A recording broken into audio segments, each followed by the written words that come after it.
Akala ko kasi, yun na eh. Alam mo yun. Akala mo, Were you engaged? planning na, ready na yung... May nabili na akong singsing. Tapos, all throughout pala, meron palang iba. So pinagsabay kayo?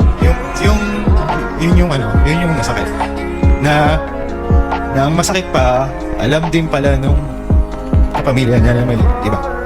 Na pumupunta ako sa kanila na may ganun. Okay. Okay naman kasi family ko, especially sa mga friends ko talaga. Shout out sa inyo. Kasi ilang beses na nila ako nakita.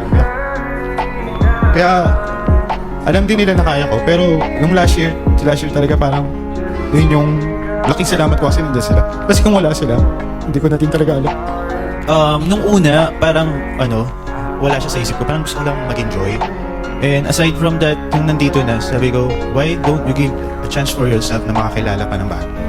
Baka biglang may flip bigla si Gets sa istorya natin.